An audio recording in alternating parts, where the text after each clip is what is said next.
বাংলাদেশ শিক্ষক কর্মচারী ঐক্যজোটের চেয়ারম্যান অধ্যক্ষ সেলিম ভূঁইয়া বলেন, বিএনপির ভারপ্রাপ্ত চেয়ারম্যান তারেক রহমানের নির্দেশে দেশে সুষ্ঠু নিরপেক্ষ নির্বাচনের জন্য বিএনপি অন্তর্বর্তী সরকারকে সার্বিকভাবে সহযোগিতা করছে। কারণ বড় রাজনৈতিক দল হিসেবে বিএনপির দায়িত্ব দেশ ও জাতিকে রক্ষা করা, এজন্য বিএনপি সেই দায়িত্ব পালন করছে।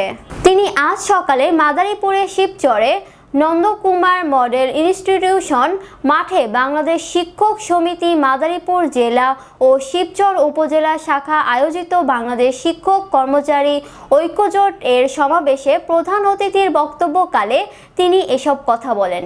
এই সময় বিশেষ অতিথি হিসেবে উপস্থিত ছিলেন শিবচর উপজেলা বিএনপির আহ্বায়ক জনাব কামাল জামান উদ্দিন নুরুদ্দিন মোল্লা, শিবচর উপজেলা শাখা বাংলাদেশ শিক্ষক সমিতির সভাপতি জনাব মোহাম্মদ আতাহার হোসেন, সভাপতিত্বে আরও উপস্থিত ছিলেন জনাব মোহাম্মদ জাকির হোসেন, অতিরিক্ত মহাসচিব শিক্ষক কর্মচারী ঐক্যজোট, জনাব মাওলানা দেলোয়ার হোসেন, কো চেয়ারম্যান শিক্ষক কর্মচারী ঐক্যজোট, জনাব অধ্যাপক সেলিম মিয়া, প্রেসিডিয়াম সদস্য শিক্ষক কর্মচারী ঐক্যজোট, জনাব মোহাম্মদ আবু বক্কর মিয়া, প্রেসিডিয়াম সদস্য শিক্ষক কর্মচারী ঐক্যজোট, জনাব হাওলাদার মোহাম্মদ আবুল কালাম আজাদ, সাংগঠনিক সম্পাদক শিক্ষক ঐক্যজোট, জনাব মোহাম্মদ আবু বক্কর মিয়া, মাদারীপুর জেলা শিক্ষক সমিতির সভাপতি, শিবচর উপজেলা শিক্ষক সমিতির সহ সভাপতি মোহাম্মদ ফজলুর মিয়া সহ বিভিন্ন শিক্ষা প্রতিষ্ঠানের শিক্ষক কর্মচারীবৃন্দ উপস্থিত ছিলেন।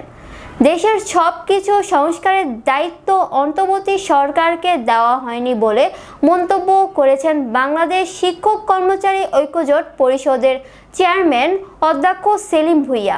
তিনি বলেন, দেশের মানুষ এখন নির্বাচন চায়, তাই এই সরকারকে দ্রুত নির্বাচন দিতে হবে। নির্বাচন নিয়ে আর বিলম্ব করা যাবে না। দেশে যেই সংস্কার প্রয়োজন তা জনগণের ভোটে নির্বাচিত জনপ্রতিনিধিরা করবে। সবকিছু সংস্কারের দায়িত্ব অন্তর্বর্তী সরকারকে দেওয়া হয়নি। নির্বাচনের জন্য প্রয়োজনীয় সংস্কার শেষে দ্রুত নির্বাচন দিতে সরকারের প্রতি আহ্বান জানান তিনি। সেই ছোট এবং মাদারীপুর জেলার বিএনপি এবং শিক্ষক সহ অন্যান্য সংগ্রামী শিক্ষকবৃন্দ মাদারীপুর জেলায় উন্মুক্ত জায়গায় কোনো সম্মেলন করতে পারেনি। এই জন্য যেটা লিখে দিবেন আপনি লিখে দেন দাবিটা। আমি দেখলাম যে আমি যদি এক দুই পাতা ইশতেহার লিখি লাভ হবে, মনে থাকবে না। সেই জন্য আমি 3টি বাক্য সেখানে ব্যবহার করছি। একটি হলো এই অবসর সুবিধা বোর্ড চালু করতে হবে ক্ষমতায় গেলে, এবং আমাদের এই ন্যায়সঙ্গত দাবিগুলি, যুক্তিসঙ্গত দাবিগুলি আমার সাথে আলোচনা করে, শিক্ষক কর্মচারী ঐক্যজোটের সাথে আলোচনা করে শেষ করে উনি ইশতেহারে সেই 3টি সেন্টেন্সই লেখা হয়েছে।